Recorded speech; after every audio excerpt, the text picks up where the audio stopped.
Você está ouvindo o programa Palavra de Professor.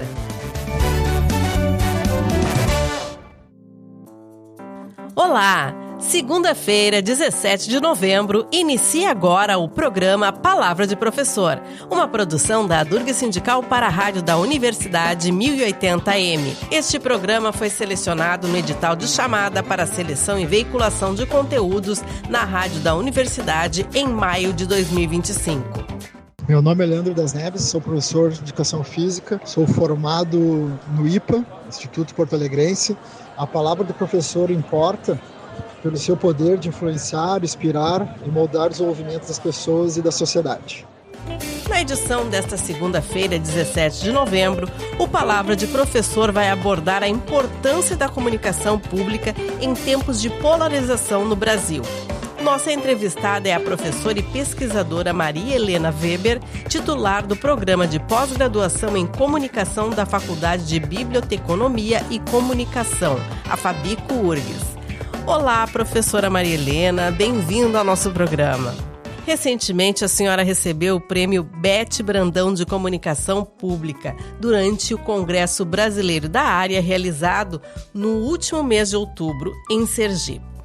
Qual a importância desse prêmio e da valorização deste debate em tempos de polarização política e de ameaças à democracia?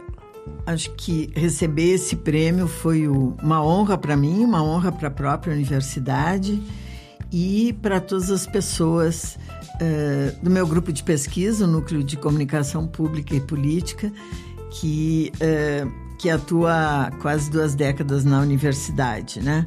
Então, esse prêmio Beth Brandão é algo que vem em reconhecimento a isso. A Beth era professora da Universidade de Brasília e foi uma das precursoras desse debate após a democratização do Brasil, né?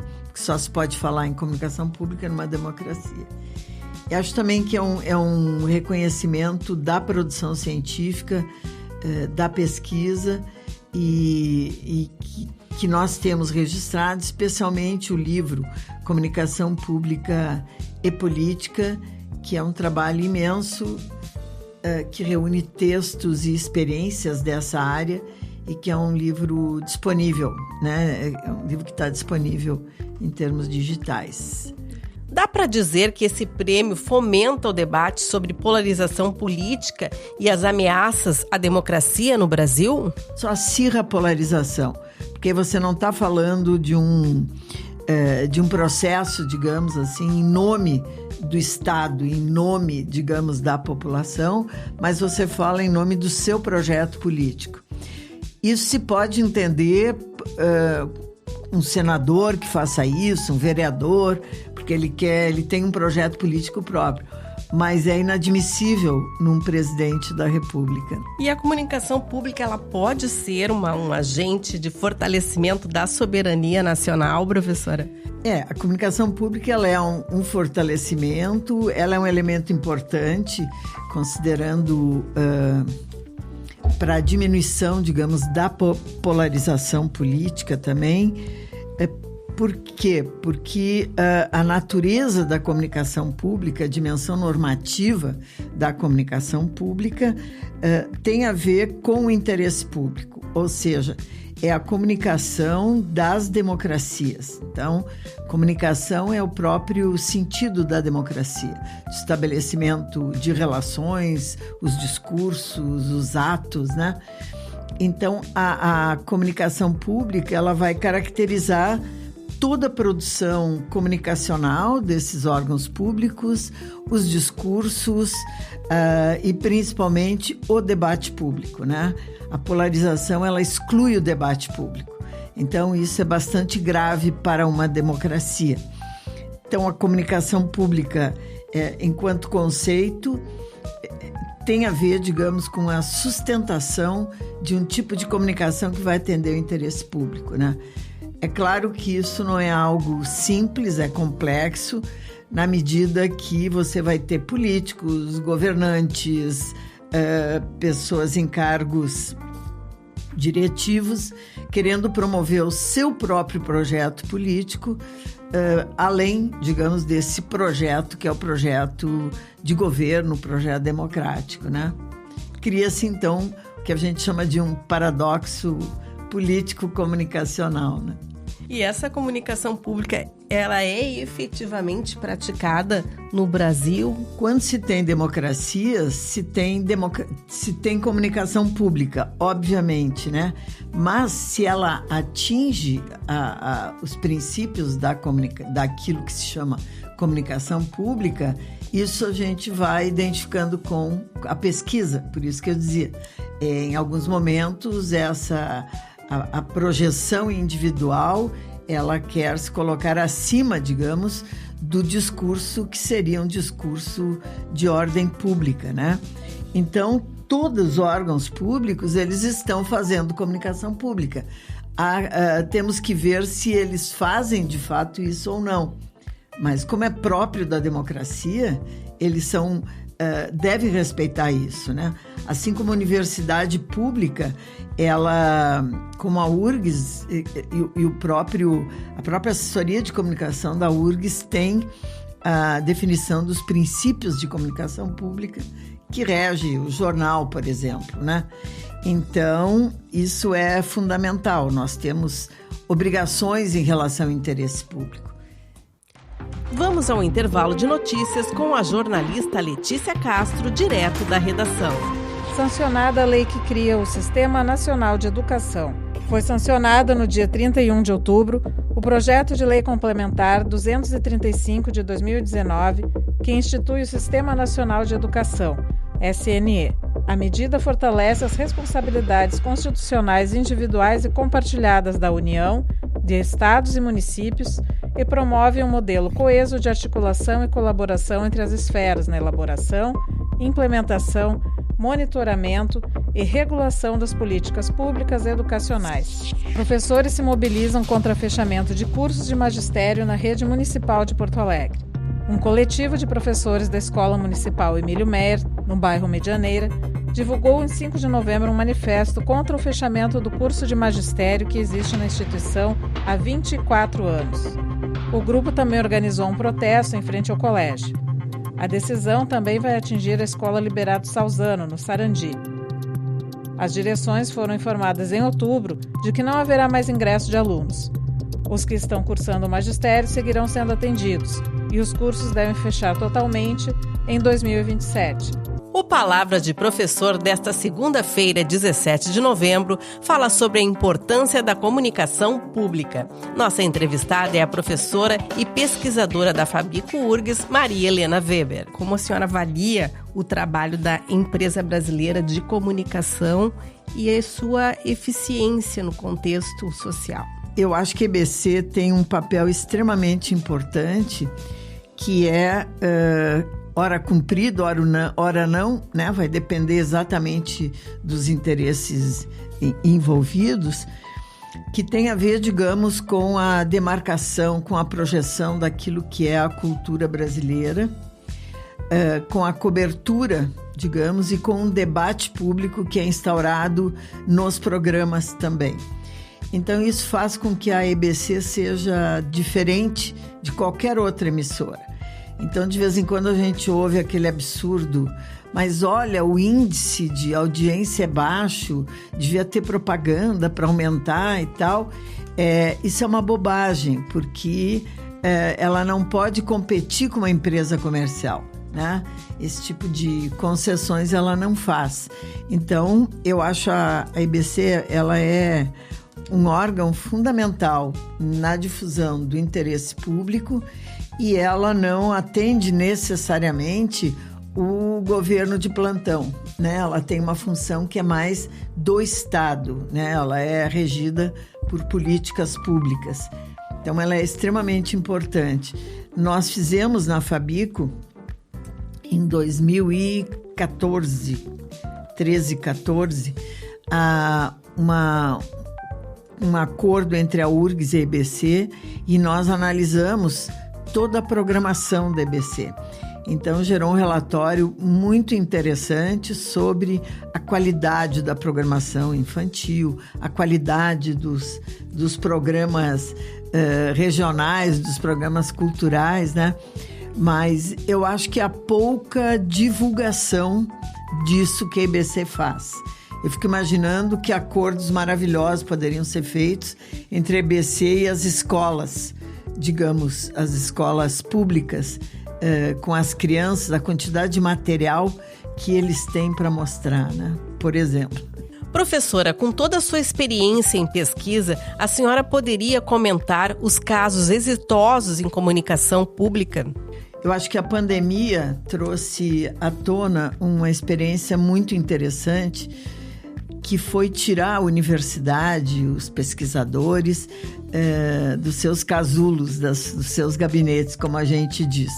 Então, nós tivemos muitos programas como esse e milhares de programas de centenas de pessoas, de pesquisadores, falando sobre aspectos que tinham a ver com a saúde, que tinham a ver com a prevenção, e outros temas relacionados a isso, né?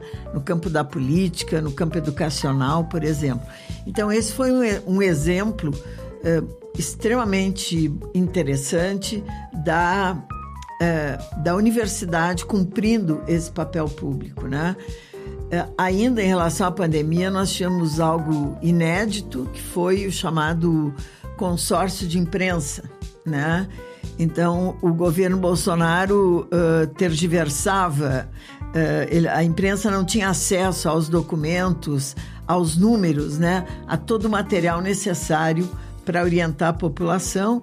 Então, grandes mídias, que eram naturalmente concorrentes, né? Eles acabaram se reunindo para fazer esse consórcio de imprensa, né? Globo, G1, Folha de São Paulo, Estado, enfim. E isso significou que a população pôde usufruir dos dados corretamente, sendo que esse foi o momento em que a imprensa mostrou a importância dela no campo da comunicação pública, né? Porque a imprensa, o jornalismo, ele também preenche essa fatia que tem a ver com comunicação pública, né? Temos exemplo do governo Lula, o primeiro governo em que havia um projeto de comunicação unitária, havia um departamento de comunicação pública dentro da Secretaria de Comunicação, e é quando se expande o investimento, por exemplo, ele sai do centro do país, né, as verbas vultuosas, como tem até hoje, verbas destinadas à propaganda, televisão, rádio e jornais, e ele expande isso para todo o Brasil, né? São criados modos de distribuição dessas verbas que saem, então, do centro-sul do país e passa a atender toda a sociedade, além de eventos, de debates. Então, em todos os governos, você tem um momento em que você consegue localizar esse exercício pleno da comunicação pública, né? Porque quando se avalia a comunicação pública, você avalia a democracia. Nossa entrevista volta logo. Vamos a mais um bloco de notícias com a jornalista Letícia Castro. Comissão de Avaliação da Educação Superior elege presidência. A Comissão Nacional de Avaliação da Educação Superior elegeu em 30 de outubro a nova presidência para o biênio 2025-2026. A presidência da CONAS é exercida por um dos integrantes do colegiado, eleito para mandato de 1 ano, com possibilidade de recondução. Por consenso entre os membros, a professora Simone Horta foi reeleita por aclamação para mais um mandato à frente da comissão. GT subsidiará a proposta de piso de profissionais da educação pública. O Ministério da Educação instituiu um grupo de trabalho destinado a sistematizar subsídios e recomendações para a formulação de proposta legislativa sobre o piso salarial dos professores da educação básica pública, que exercem funções de apoio administrativo, técnico e operacional. A medida foi instituída pela Portaria 20/2025, publicada no dia 5 de novembro. O GT terá caráter consultivo e de assessoramento e prazo de duração de 60 dias.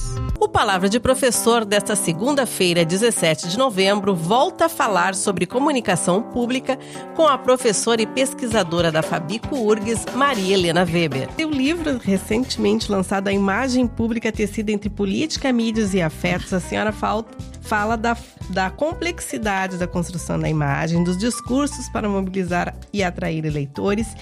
E nós estamos chegando já num período eleitoral e essa disputa fica mais acirrada ainda. E qual é o papel dessa comunicação pública nesse contexto para a sociedade? Quem preserva a comunicação pública em períodos eleitorais como tal, porque as eleições são um acontecimento público, né? Quem vai preservar essa comunicação pública vai ser o Tribunal Eleitoral, né, que cuida para que essa comunicação funcione. E é um momento, é interessante porque é um grande acontecimento público, mas é um momento em que o investimento é em torno da imagem pública mais individualizada, partidarizada, né? Há um discurso público que é feito pelos candidatos, pelas candidatas, mas a dimensão, a promoção, ela é muito individual numa eleição. É interessante isso. Então, assim como o governo executivo, ele tem muito mais condições de fazer uma campanha de comunicação pública do governo executivo do que dentro do espaço, por exemplo, de uma Câmara Federal, onde lá cada político, cada deputado está interessado na sua própria estrutura de comunicação, né? Então, a comunicação da Câmara, ela é mais complexa, ela é mais difícil, porque, na verdade, o que vai sustentar toda a ação da Câmara são essas comunicações individualizadas, que teriam que atender o interesse público, mas acabam atendendo o interesse privado. No caso dos sindicatos, na sua opinião, a comunicação pública com interesse público vai ajudar no papel do movimento sindical? Os sindicatos, eles têm também um projeto político próprio, né? Com um público próprio. Mas, por exemplo, quando vocês fazem esse tipo de programação que vai ao ar numa rádio que é de uma universidade pública, vocês estão contribuindo, digamos, para a difusão desse interesse público que sustenta a própria universidade ou o próprio sindicato, né? É claro que toda atividade, então, que um sindicato faz, que visa o interesse público, né, assim será entendido. Mas, em geral, ele tem um projeto de ordem político, de ordem da representação dos seus associados, que acaba tendo uma dimensão mais privada do que pública. Mas, de modo geral, vão estar relacionadas essas ações a uma dimensão pública própria da democracia, né? Você tem sindicatos porque você tem uma democracia. E como a política pública pode contribuir para o combate à desinformação? Muito, né? Desde os sindicatos vocês podem ter essa contribuição a partir de debates, a partir de temas que vocês vão abordar nos programas, como a quantidade de ações e de atos que os próprios governos estão fazendo e as próprias organizações reunindo professores, cientistas, estudantes, como a Rede Nacional de Combate à Desinformação, visando isso, né? Então, assim, a qualidade da comunicação das instituições democráticas, ela permite ampliar a discussão sobre a necessidade de combatermos a desinformação, o discurso de ódio, etc. Mas é bastante difícil, porque as grandes decisões não estão necessariamente na mão de quem estuda isso, ou de quem sabe os malefícios que essa desinformação pode trazer às democracias, às crianças e assim por diante, né? Ela está muito na mão de setores da indústria da comunicação, de uma indústria que é internacional, e também na mão de interesses de políticos, né? Quer dizer, há quanto tempo nós temos uma lei proposta que está nas mãos da Câmara Federal e do Senado, por exemplo. Então, se estuda isso, se publica, temos centenas de teses na universidade e parece que isso não serve para nada, né? Parece que isso não interessa, porque o interesse, digamos, dos nossos órgãos de representação, ele vai para outra direção, né? A própria discussão hoje, falaste em soberania, entre Trump e Lula, entre toda a restrição, digamos, a questão das taxas, etc., ela tem muito a ver com a discussão das Big Techs, com toda essa tecnologia, né? Infelizmente. Vamos novamente à redação com a jornalista Letícia Castro, que traz mais notícias. Só 15% dos jovens concluem ensino médio na idade certa e com o aprendizado esperado. Apenas 15,5% dos jovens brasileiros conseguem concluir o ensino médio na idade certa, aos 17 ou 18 anos, e tendo aprendido o mínimo desejável em português e matemática. É o que mostra o Índice de Inclusão Educacional, divulgado no final de outubro. Os dados mostram que o país falha tanto em garantir que os jovens estudem na idade certa, quanto em assegurar que eles aprendam o mínimo esperado. O indicador é calculado com o cruzamento de dados do SAEB, Sistema de Avaliação da Educação Básica, do Censo Escolar e da PNAD Contínua. CONIF divulga nota oficial sobre a reforma administrativa. O Conselho Nacional das Instituições da Rede Federal de Educação Profissional, Científica e Tecnológica, CONIF, divulgam nota no dia 5 de novembro sobre a tramitação da proposta de reforma administrativa no Congresso Nacional. A instituição manifesta preocupação com o fato de que a proposta não foi amplamente apresentada nem debatida com as instituições públicas, com servidores e servidoras, tampouco com a sociedade civil. O CONIF avalia ainda que a proposta inviabiliza a construção de um projeto legítimo e participativo de aperfeiçoamento do serviço público.